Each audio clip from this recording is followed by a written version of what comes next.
Welcome to Rico 12. I'm Justin, your host and a grateful child of an all-powerful, all-loving God and an addict living in the miracle of recovery one day at a time. Rico 12 is all about exploring the common threads of addiction of all kinds and sharing tools and hope from those on a similar path. We gather from diverse backgrounds, faiths, and places to learn and support one another. Our speakers represent various fellowships, addictions, and afflictions, reflecting the richness of our shared experiences. Join us in this journey of recovery and unity. Today's speaker for the 225th meeting is Chuck H., who is another first-time Rico 12 speaker. I'm excited to have all these first-timers coming in here, and I'm excited to hear his share today on Step 10. We will get to his talk and the Q&A afterwards in just a minute. First, for a little bit of business. As many of you may be aware already, Rico 12 has several recovery resources in our family of podcasts and social media communities. To learn more, listen more, connect more, and just hang out and learn and grow with us, you can check out the other podcasts, Noodle It Out with Nikki M., which releases every Tuesday, Big Book Roundtable, which releases every Thursday, and Rico 12 Shares, which releases each time we get enough recorded shares to release it. To learn more about each of these podcasts, check out the chat or the show notes, or go to www.rico12.com. That's RECO12.com to learn more. And to join our communities, check out the chat and show notes. I'm also on the lookout to schedule other speakers for future Rico 12 meetings. I still have a couple of weeks in March open. April and May, I have a few weeks open in each of those months. So if you are someone or know someone with a message to share, please reach out to me at rico12.com at gmail.com. I'm sorry, rico12pod at gmail.com, and we will get that ball rolling.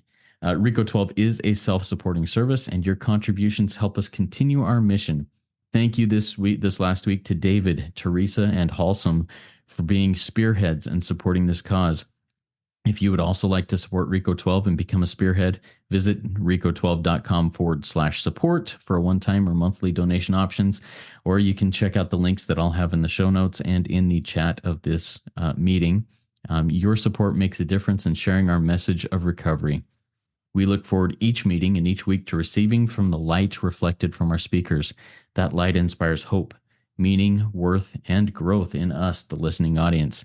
Now I'm going to introduce our guest speaker for today, Chuck H., and give a little bit of background on him. Chuck started his sobriety journey July 9th, 2020, after feeling useless to everybody, especially to himself. That's when he stuck a pistol in his mouth. He drank to blackout since he was 13 years old, and at 46 finally hit his bottom. The 12 steps has led him to a God that he has only been able to experience through working the 12 steps and living them on a daily basis. Chuck has found usefulness in his life, usefulness to others, and especially usefulness to himself. Chuck thanks God for bringing him to AA, and we're grateful that God brought him to Rico 12. Take it away, Chuck. The floor is yours. Thank you, Justin. Hi, everybody. My name's Chuck. I am a grateful recovered alcoholic today. And like Justin said, my journey in Alcoholics Anonymous began on July 9th, 2020. And it's been a wonderful way of life so far. I came into this program not because I wanted to, because I felt I had to. That morning, July 9th, 2020, after living a life of selfishness, which I'd never seen before, I thought this was my life, and I was living it to the best of my ability.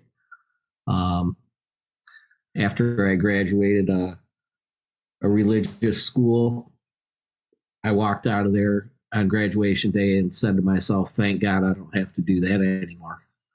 And that's how I live my life. The drive for success was on, like it says in Bill's story. And, it was all about money and toys and look at me, look at me, look at me. My stuff's better than yours. And if you had something better than mine, I would work twice as hard to try to achieve something better than yours and then try to rub it in your face. I didn't see this as living selfish. I got married to a wonderful woman. She had a couple of kids that I got to opportunity to help raise. And looking back, it was all selfishness. My drinking got out of control, out of hand several times throughout our marriage.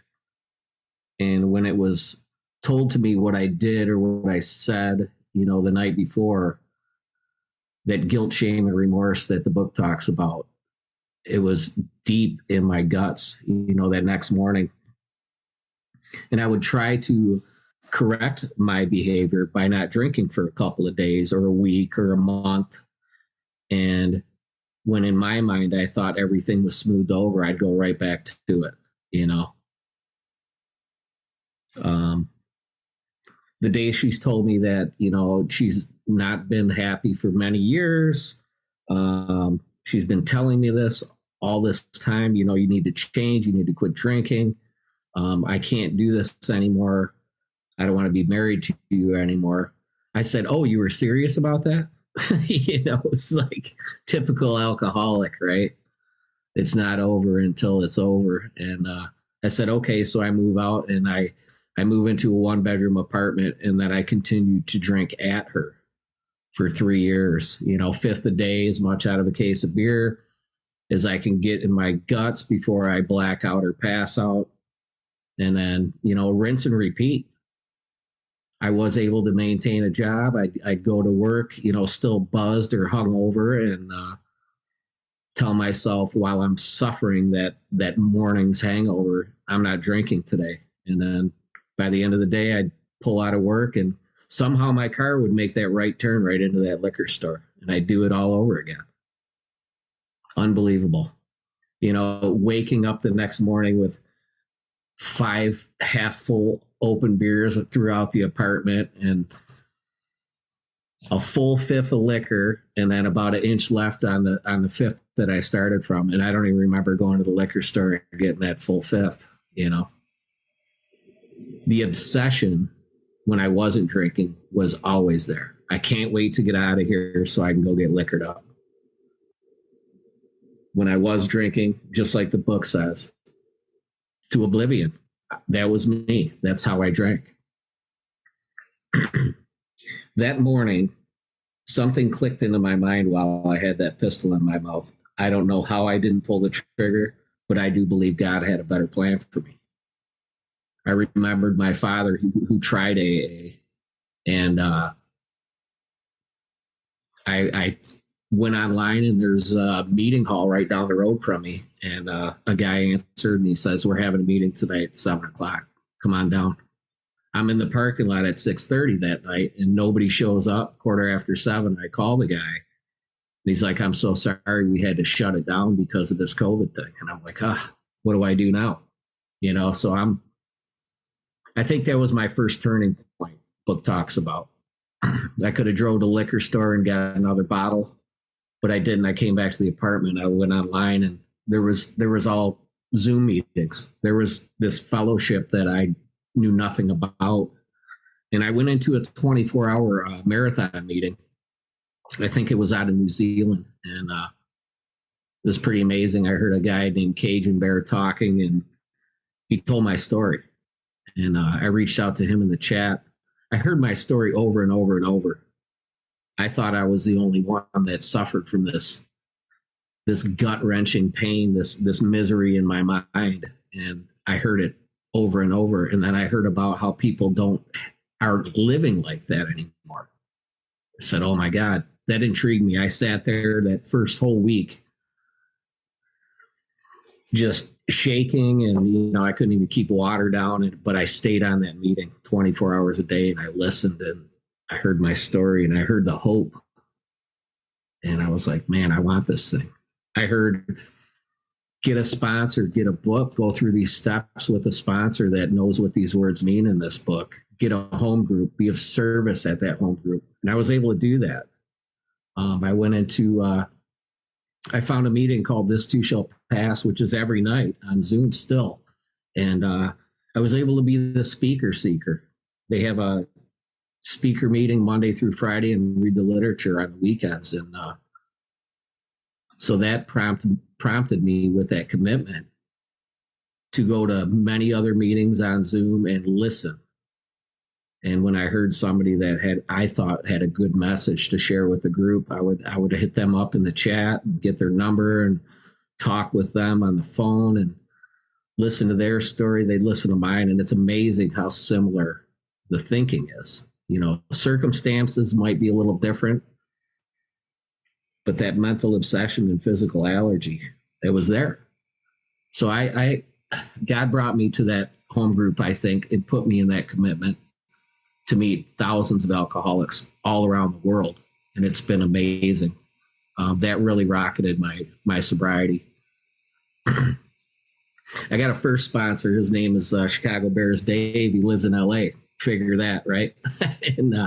But he took me through my first set of steps. And, there was that fourth step was pretty amazing. The ninth step, when I got to the ninth step, making the amends. The biggest one for me that first time around was going to the gravesite and making amends with my parents. And, I had this overwhelming sense of freedom after that amends, because I blamed my father for the way I turned out. I blamed my father for me becoming an alcoholic. And through working the process of these steps, I love my father today. I am grateful that he gave me life. And these words are coming from a guy who, as a teenager growing up, even though I was doing the same thing, drinking the same way as my father, I couldn't stand him because I watched how he acted, and I did the same thing. I became my father, So, but going through these steps with Dave, it was a new freedom and a new happiness that the book talks about. And what a wonderful promise that, oh man, I don't know. It was amazing. So now after I'm done with my steps, what do? I have to find a newcomer to take through these steps. And God put this guy, Eric, in my life, and took him through the steps, how I was taken through. And he's coming up on 3 years sober in August. And it's amazing watching him, just listening to him. I get to talk to him a lot. And just the hope that he has in his heart today. His 3 young children love him. His wife loves him, and they have a happy home today for the most part. But, it's just amazing. And then watching him help a Idaho potato farmer go through the steps, and then watching Jaron help a guy in New York. This thing just keeps rolling and rolling, and it's amazing to watch these guys. I love it. Usefulness, the opposite of how I felt the day I came into AA. Usefulness. Thank you, God, right? From hopeless, helpless, useless to the opposite of that. How does that happen? By going through 164 pages in a book with a sponsor. I still don't understand how it happened. It's truly amazing. Going back to my first sponsor, he invited a bunch of us to these book studies that were online. My current sponsor is Roy K. out of Florida. He knows he's my sponsor because I get to talk to him almost every morning. We do a bunch of readings together. But him and Terry F. were doing book studies. Roy had 4 of them going online at the same time. And those guys really made this thing come alive to me. I don't know if you could see that, Justin, but I mean, it's right. I showed Justin some highlights and underlines in my book, and the whole thing's highlighted, right? I mean, it's all gold, solid gold. But, after I listened to these guys and I was following along in the new book and highlighting and underline, I was just blown away how much knowledge these guys had. And I asked Dave, I said, I'm thinking about asking Roy to take me through the book. And I didn't get the response from Dave that I thought I was going to get. I thought I was going to get, what are you talking about? I'm your sponsor. He said, hell yeah, man. Learn all you can, He and then he says, when you're done, maybe I'm going to ask Roy to take me through the book, So Dave and I love that man. I love Roy. These guys helped save my life. They've taught me so much. I continue to be willing to learn on a daily basis from Roy through his experience and right out of the book. And today, my favorite step is step 10. There's some words in that in that first paragraph. It starts with, on page 84 of the big book, it starts with, this thought brings us to step 10. But about 6 or 8 lines down, it says, this is not an overnight matter. It should continue for my lifetime. I need to continue to watch for selfishness, dishonesty, resentment, and fear. And that next word, it says, when these crop up. And my sponsor, Roy, says to me, he's like, 30 years sober. I think he was 29 years sober when we went through this first time. And he says, you don't think I feel those things? He goes, I don't care how long you've been sober. If anybody says they don't have selfishness, dishonesty, resentment, and fear throughout their life, they're lying to you. He goes, I get that on a weekly basis. It says when, not if they crop up. And that really, that bonded me closer in my heart to Roy, because right there I knew he was telling me the truth, and he's been telling me the truth. Do I want all those things to disappear out of my life? Absolutely. But I'm human. I'm going to make mistakes. So these will crop up in my life, and they have. Drinking or sober, right?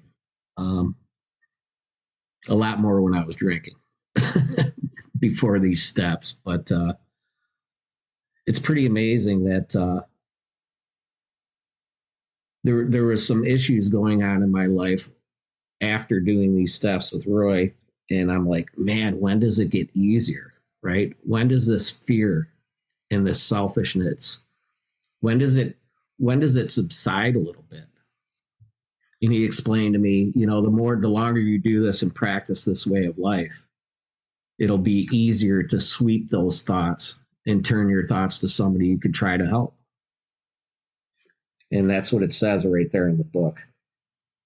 When these crop up, we ask God at once to remove them. We discuss them with someone immediately. Sounds like step 5 to me. And make amends, step 9, quickly if I have harmed anyone.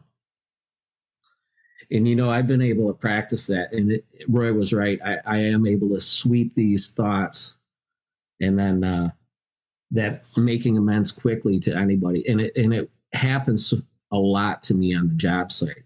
I get to practice that pause before words just spew out of my mouth that's going to hurt somebody's feelings.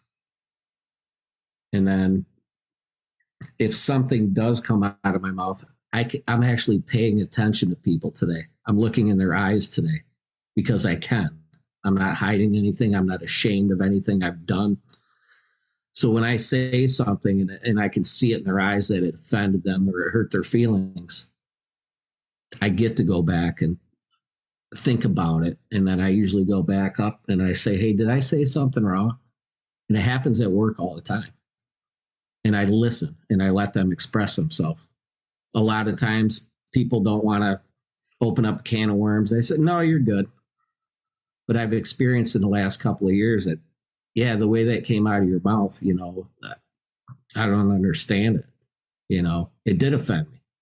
So I get to make that amends right there instead of holding on to something or thinking in my mind, is this person thinking a certain way or feeling a certain way about me? It's pretty amazing how I get to do that today. That next sentence is pretty amazing. Then we resolutely turn our thoughts to someone we can help. Love and tolerance of others is our code. That's that sweep and turn. When I'm feeling a certain way, when I'm stuck in self and I'm not getting my way in life or where I should be in my sobriety. I've been sober 3.5 years. I should be so much further along. I should have this in my life or this person in my life. when I'm stuck in self, the more I do this program, practice this way of life, it's easier and quicker for me to sweep those thoughts and turn them to someone I can help. I love that. Sweep and turn all day long. These promises at the top of page 85, Justin, it's pretty amazing. We react sanely and normally. Who would have thought, right? I don't know about you, but I remember when people would step on my toes when I was liquored up, the stuff that would come out of my mouth or the way I would react to people was insane. It's like people would just back away and just walk away from me because what is that lunatic doing? Half the time I don't even remember, you know. Why else would I drink other than to black out and not feel my feelings anymore? That's how I drank. Step 5 was pretty amazing to me because the first time around with Dave, there was something I was holding on to. And I played the victim over that situation ever since I was a little kid. And that was a major thing I drank about because I felt less than for years. And I was able to, let my current sponsor, Roy, know what had happened to me when I was a kid. And I can share that in a meeting right now. It's pretty amazing. Something I was going to take to my grave because it made me feel less than a man. Today I can talk about it. And I asked my sponsor, I said, where was my part in that? You know what I mean? I was an innocent kid. This happened to me. I don't have a part in it. And he said, you've been playing the victim and using that as an excuse to get blackout drunk for all these years. He explained to me, is that still happening to you today? I said, absolutely not. He said, is there a chance that can happen to you today? I said, absolutely not. So now I get to let it go and I get to see the other person as a sick person. So I'm not looking down on them, blaming them. That was a tough one, Justin. It was really tough. But with practice, it just came. All these steps are very important to do them in order, very important to do them with somebody that's done them before. I thank God every day when I wake up for another day of sobriety. And my sponsor taught me a little prayer, put me in, coach. I'm ready to play, right? Basically, what that means to me today is please put somebody in my path that I can try to help today. And I say try because I'm not responsible for the results, just the effort.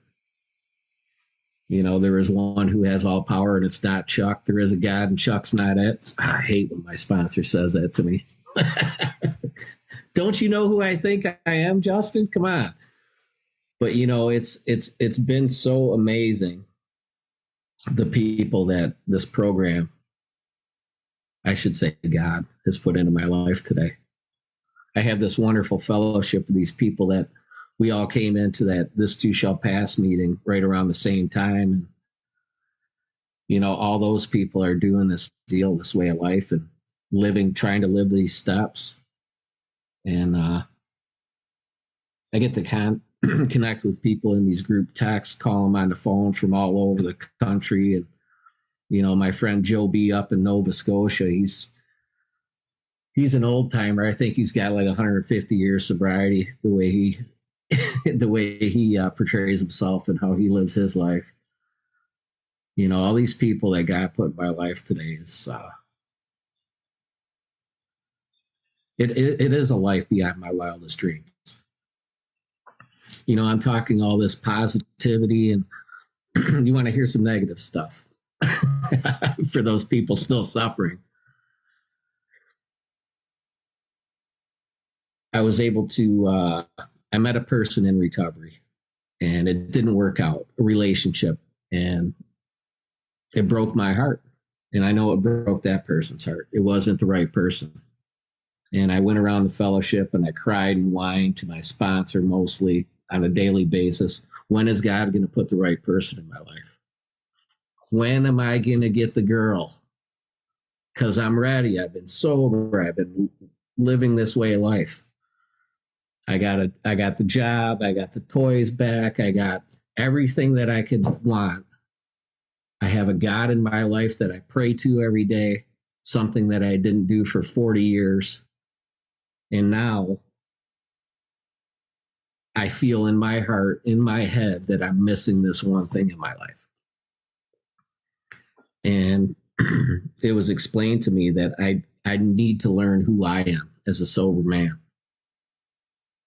So I can take a sober Chuck into a relationship and not try to, repeat my same codependent, whatever you want to label it as, self pity, all that stuff into a relationship and ruin somebody else's life, like I did with my first wife.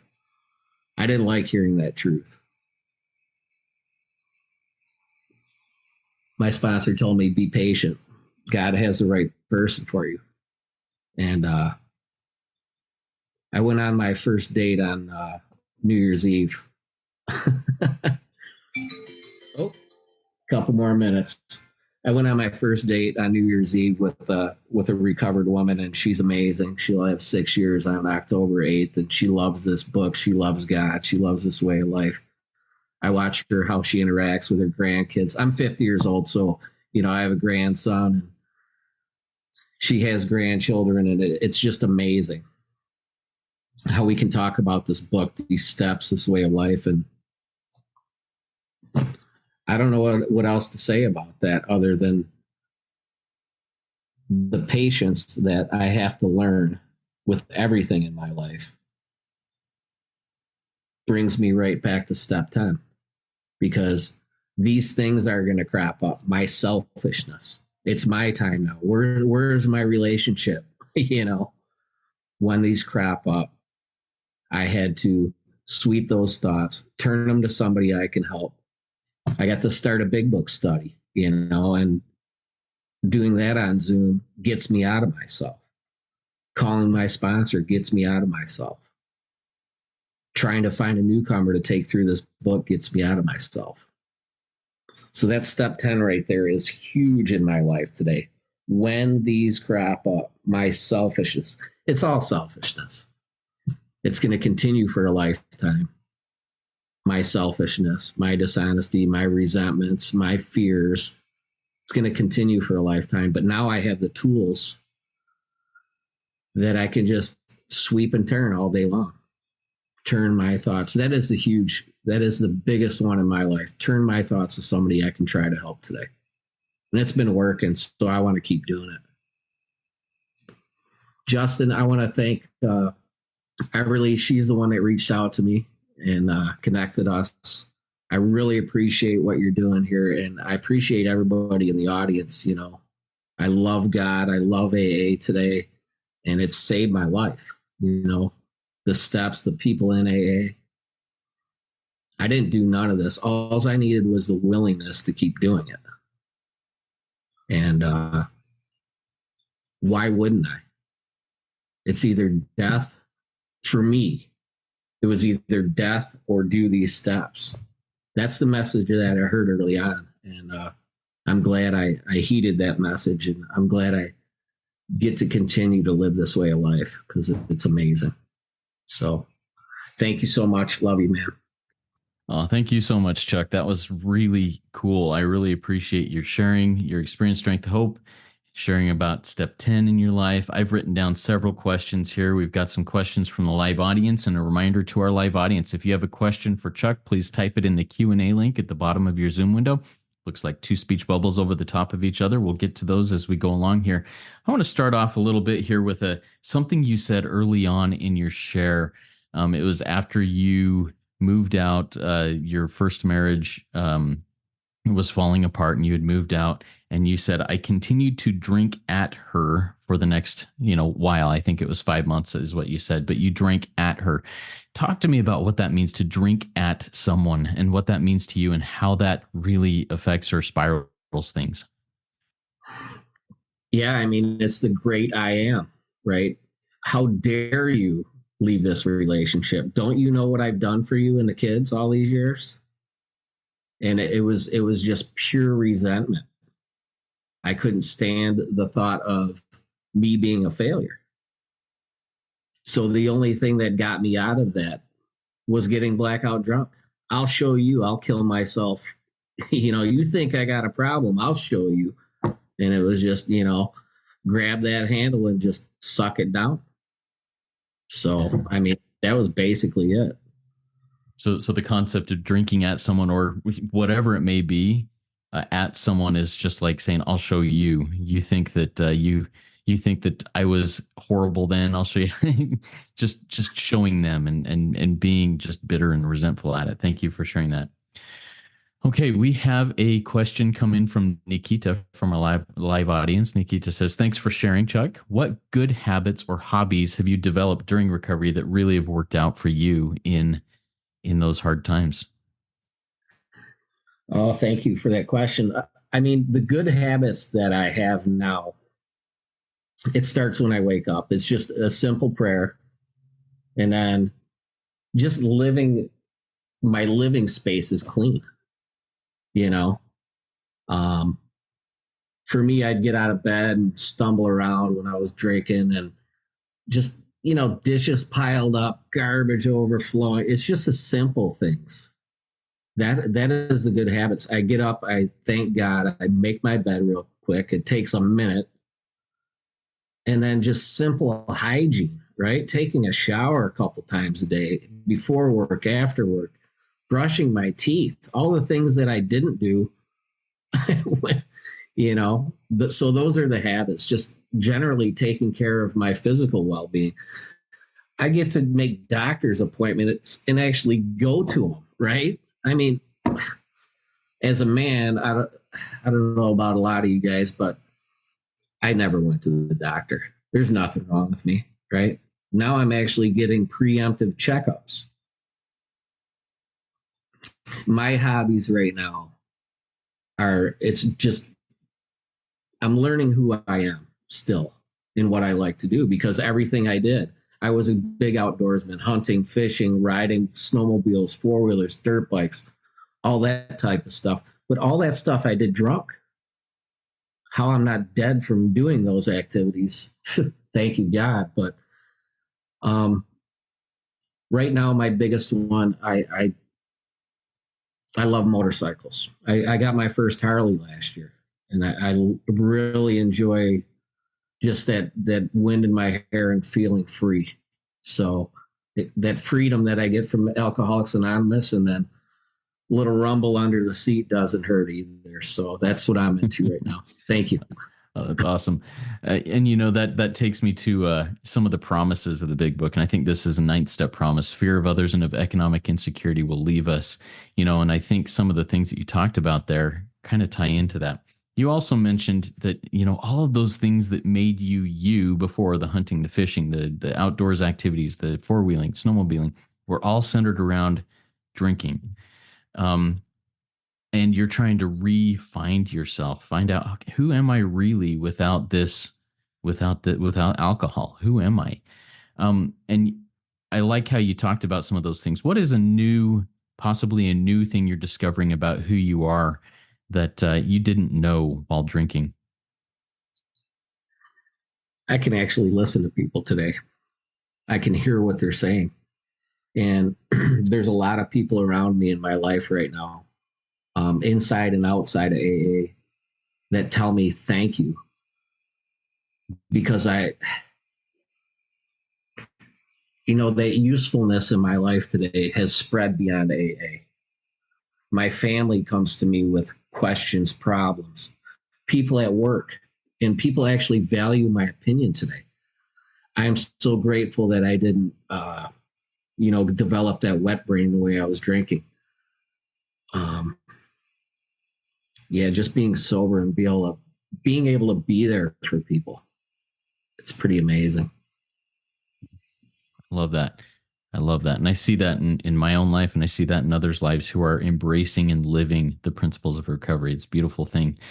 I've got a question for you regarding step 10, and when to start practicing the principles, uh, um, when to start watching for, resentment, dishonesty, fear, all these things that we start watching for in step 10. Do you think that that's something that, well, do you start on that as you're working the steps, as you go throughout your day, or do you wait until step 10 in the big book, getting to that before we start saying, hey, here's how we do a step 10. Tell me about your experience with that and your thoughts on that.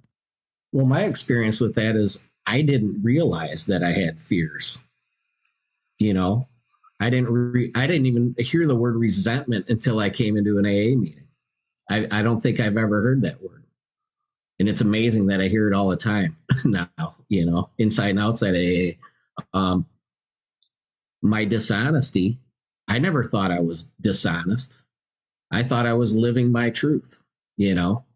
Um, so for me, my experience, Justin, it took me to work through that fourth and fifth step, see my part in things in that fifth step, and then actually have the willingness and then start experiencing the freedom that I felt in my heart and my guts by starting to make those amends to actually understand what the dishonesty, the resentment, the fears, going through those in the fourth step. It really took to do it in that order for me to realize what step 10 really meant and how to practice it. I like that description. I've heard different perspectives of when to start somebody working at least the principles of step 10, and I like that because yes, it's taken me a while, and I'm still learning what does it mean to have fear, to have resentment, to be dishonesty. Where am I dishonest? Well, sometimes I lie to myself so much that I can't even see the dishonesty. So I like how you said, hey, I need to learn about these things before I can really start practicing them. Thanks for sharing that. Um, I was wondering if you would be willing to go through a live step 10 type situation with me where I'm the guy that's calling you and saying, dude, I am resentful right now, and kind of walk me through that process. Is that something you're willing to do? Oh, you're scaring me now. I'll give it my best shot. I sure will. Awesome. All right, and I'm gonna be honest. I'm gonna share something that is eaten my soul the last couple of days.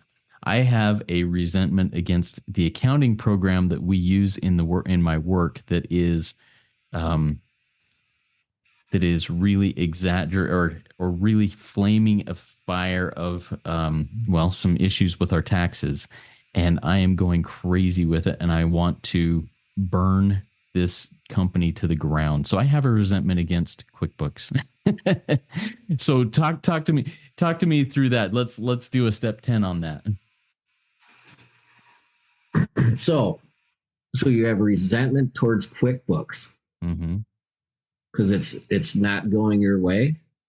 Because the way I see it is the purpose that our taxes are a mess. Our business's taxes are a mess because it's not as user friendly and as I think it should be.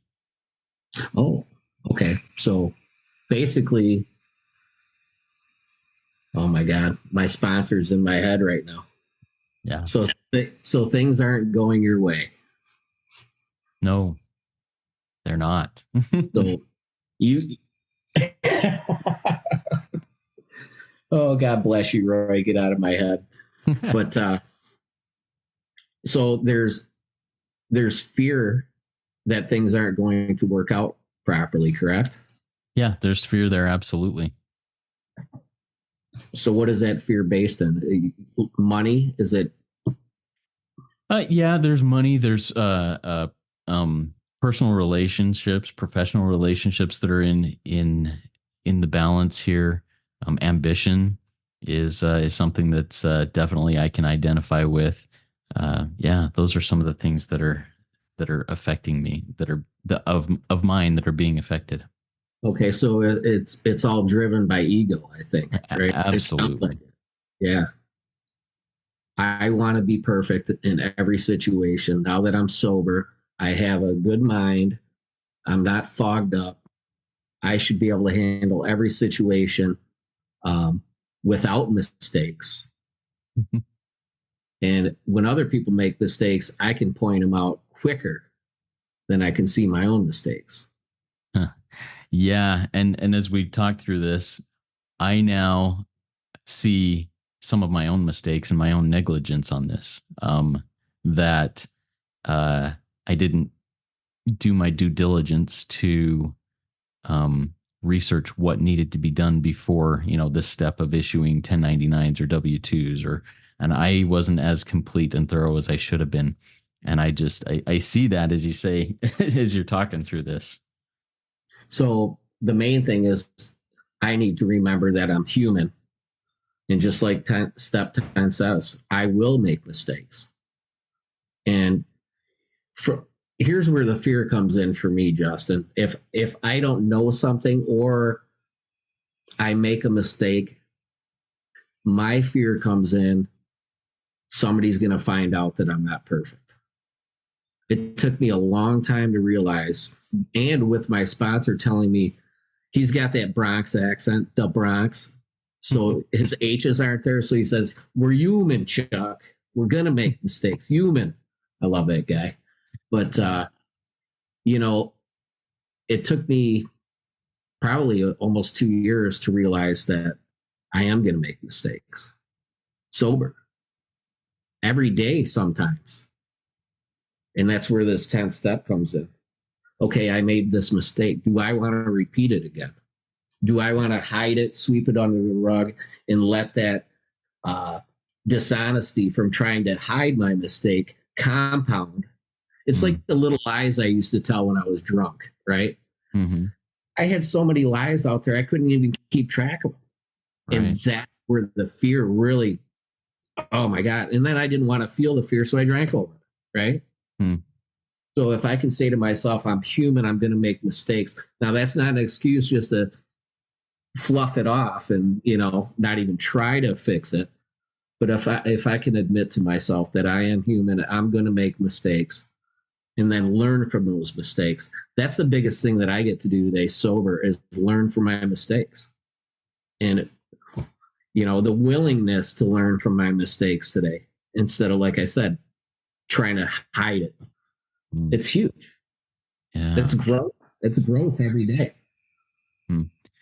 Yeah, thank you for walking through that with me and opening my eyes to some things. Just in sharing step 10, that's one of the miracles I find in working and living in step 10 is when I talk to somebody else, all of a sudden my perspective is able to shift from something they say or point out at me a blind spot that I have, that I realize, oh, well, there's my part. There's what I did. There's where I was wrong and need to address that and not just be a victim to this big accounting software company. I'm not a victim to them. I chose my way into that.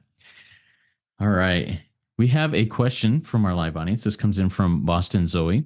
Zoe says, hi, yeah, I could relate to the loneliness piece and wanting to get into a relationship. That never worked.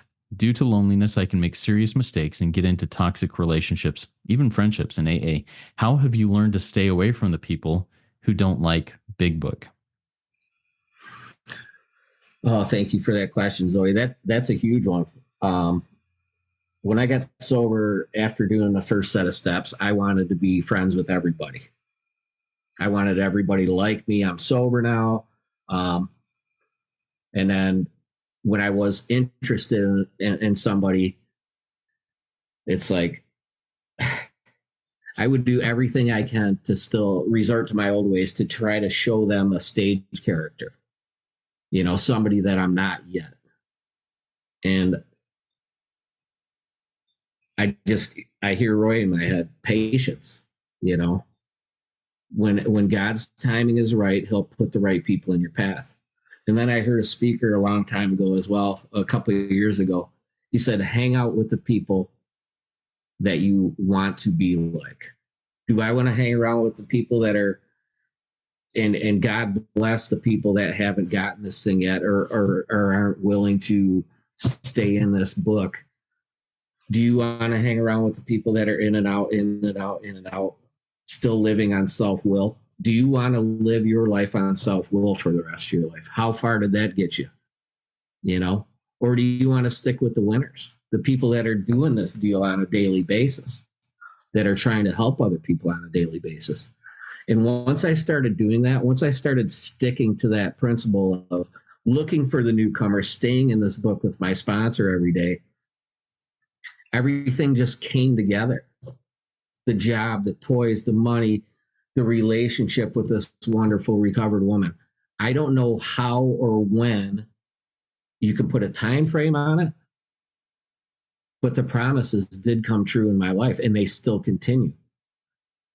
And that's because I am doing and still doing what was suggested. Stay in this book every day. Look for a newcomer. Try to help somebody today. Put me in, coach.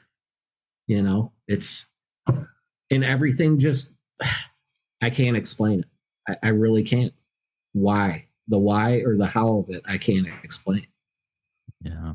That prayer that put me in, coach, I'm ready to play today.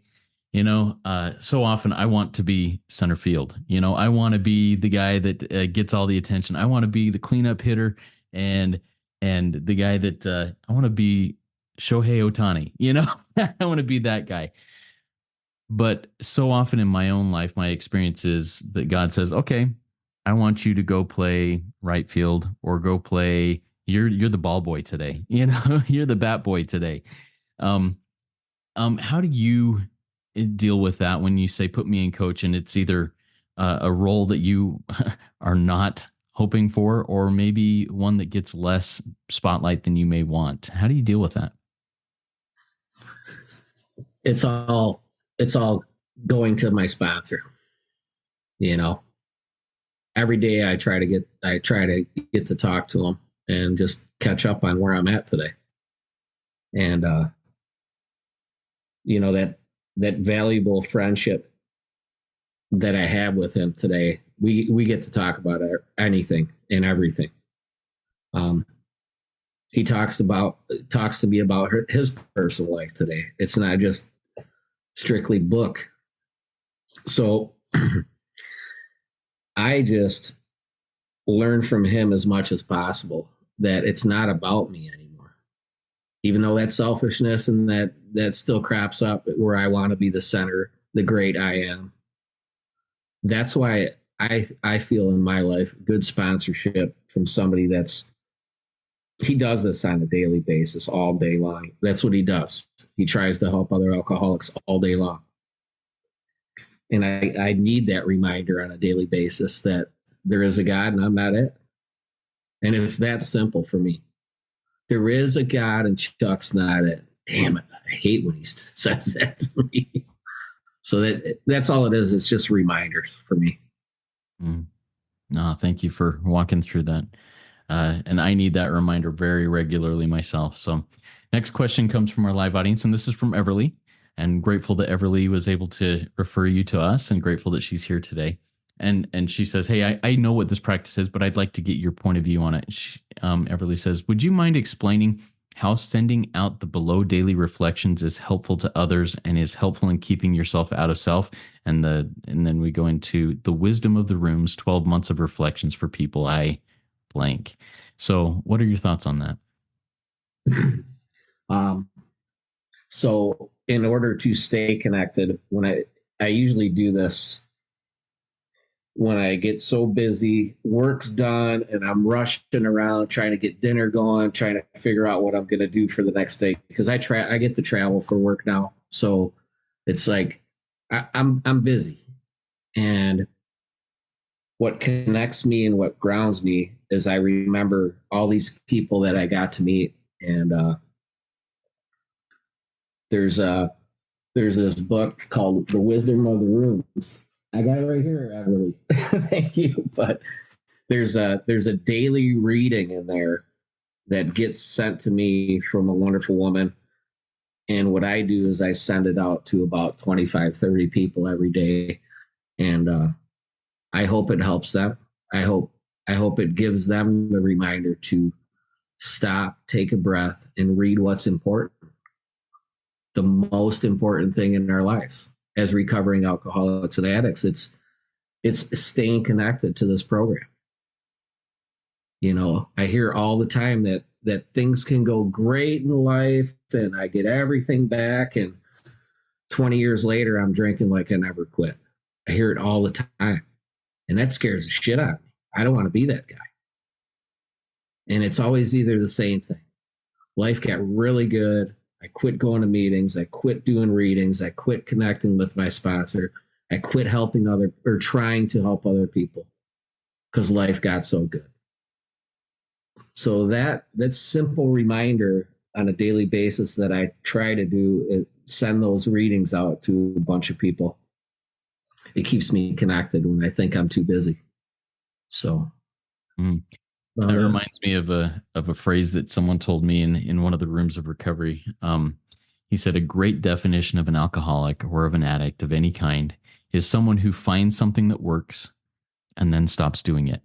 I get comfortable. Hey, things are great. I am good. I'm sober. I can stop doing that. How do you identify with that phrase in your own experience? Oh, I have to laugh at it. If we can laugh at ourselves, what is that? Rule 62, right? Because that's me. That's me. Everything's going great in my life. I don't need to do it anymore. I don't need to keep doing the things that made everything great in my life. Wow, ridiculous. That's my thinking. I want. And then when I get, I don't have to do the things that got me that.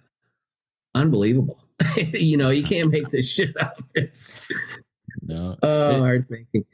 And it's just that next line right after we go through the 10-step promises. It's easy to let up on this spiritual program of action and rest on our laurels, but we're in big trouble if we do, right? Yeah. Yeah, it's so easy to go, hey, these promises, these 10th step promises, the 9th step promises that we've just read through in the previous couple pages are happening in my life. Sweet. I'm good. I'm going to coast. Big trouble, right? Let's talk a little bit about those promises here for a minute. Of the 10th step promises, Chuck, which one of those is one that you're like, man, this thing just is rocking my world. I love this promise. I see it almost every day at almost all times. And then tell me one that maybe is eluding you a little bit and you only catch glimpses of it from time to time.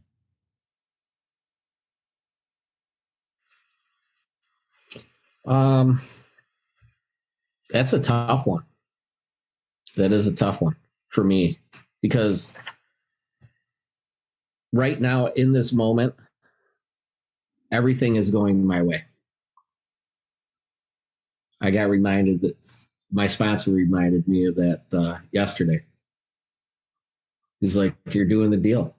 You're in this book, you're helping others, you're doing a book study. You got the car, the motorcycle, the job, the woman, the material things. I guess it would be fear of losing what I have again. Because I had this whole life built up before I worked at a company. I became the big boss, making a lot of money. I had the wife, the kids, a huge house with tons of property, all the toys that you can think of for outdoors and blah, blah, blah. And then I lost it. So I guess it would be fear today. Power, peace, happiness, right? Hmm. I think the main thing is losing this power that I have today, that God-given power. And that power for me today is the willingness. I fear losing that willingness sometimes. Because on a daily basis, I have to be willing to want to keep growing and learning. You said it earlier, I got this, right? The moment I say I got this because I got everything back, I'm done. Yeah. You might as well just hand me a bottle and, let me start drinking. Yeah. So, yeah.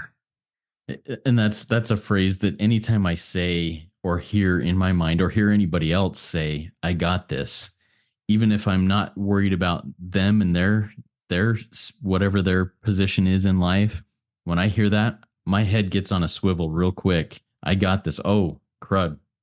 Why am I thinking this? Where am I taking back self will? Where am I taking back thinking that I'm the one that does all this? The great I am here. And I need to be really careful with that. Chuck, as we get ready to wrap this up, do you have any other words of wisdom that you'd like to share with us? I think the main thing is what we just talked about. Please have the willingness to give these steps a try if you haven't done them yet. I was talking to a guy at work today, and he came up to me, and everybody at work knows that I'm a recovering alcoholic or recovered alcoholic, however you want to phrase it. And I don't hide it from anybody because I love this way of life. I get to treat people better. But this guy came up to me and he was talking about his brother-in-law who's his liver's failing, and he told him that he won't go to AA because they say God, God, God, God, God. My biggest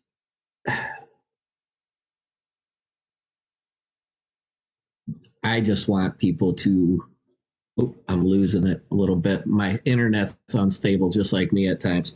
But I guess the biggest thing is don't let that God word, if you hear it in the room, scare you out. Because it's been my experience having the willingness to do that, even though I went to that school and I did away with that lifestyle and the God word. Didn't live it in my life for many years. There's a strange thing that happened after doing these steps and having this awakened spirit again. My spirit is awoke from doing these steps. And I just started praying, really praying about a year and a half ago. And it wasn't selfish prayer. It was praying for other people. Now, who am I praying to? I don't know. I don't understand who I'm praying to. But watching all these promises that are all throughout this book come true for other people that I try to help, watching them grow, watching their eyes light up and get excited about life today,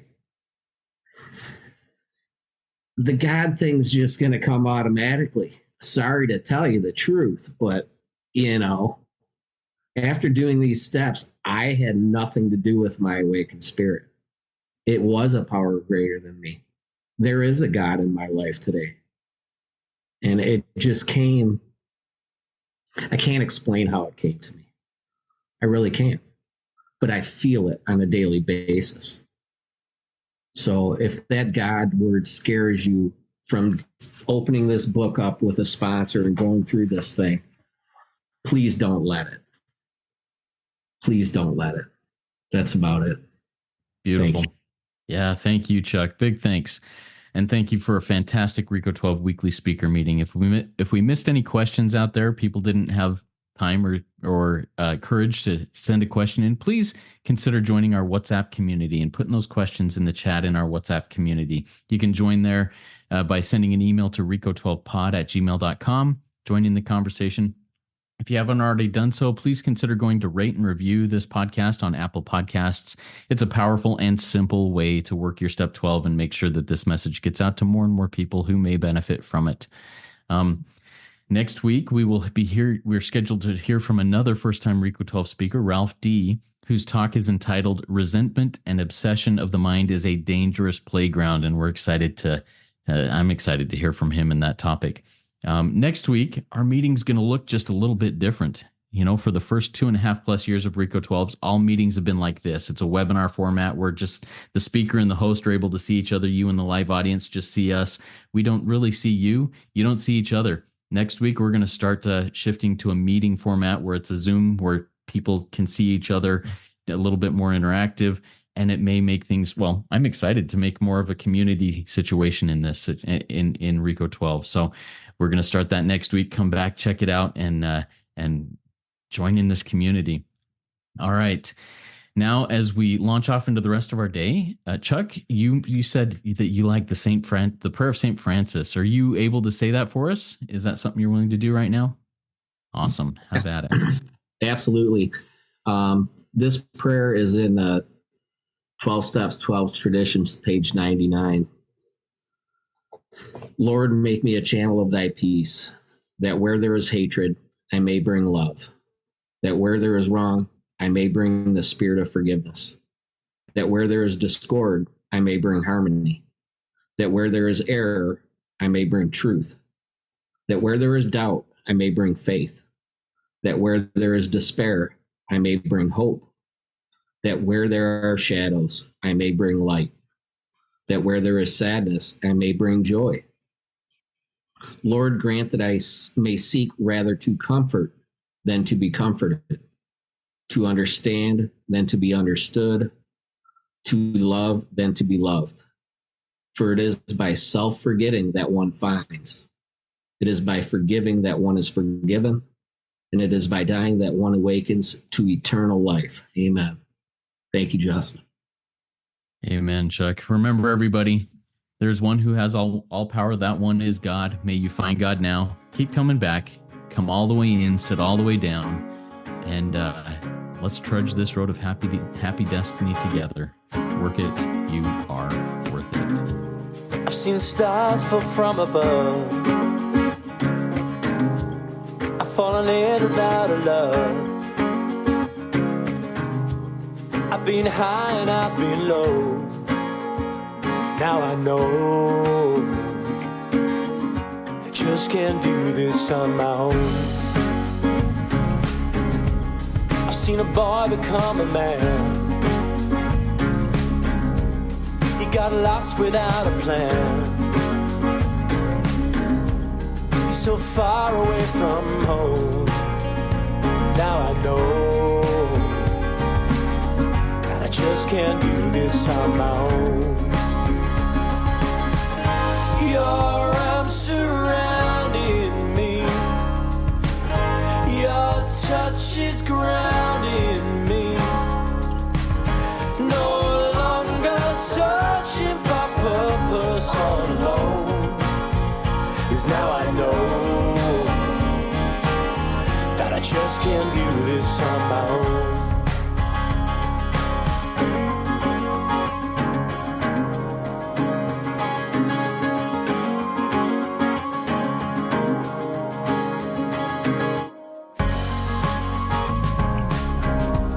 I'm looking for the words to say. You make the world a better place, and I can call that place my home. 'Cause now I know that I just can't do this on my own. Your arms surrounding me. Your touch is grounding me. No longer searching for purpose all alone. 'Cause now I know that I just can't do this on my own. So let me see just what you need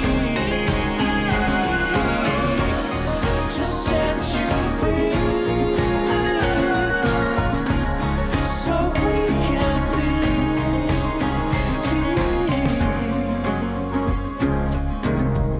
I saw stars fall from above. I fell in and out of love. I got high and I fell low. But now I know that I just can't do this on my own. No, I just can't do this on my own. I just can't do this on my own.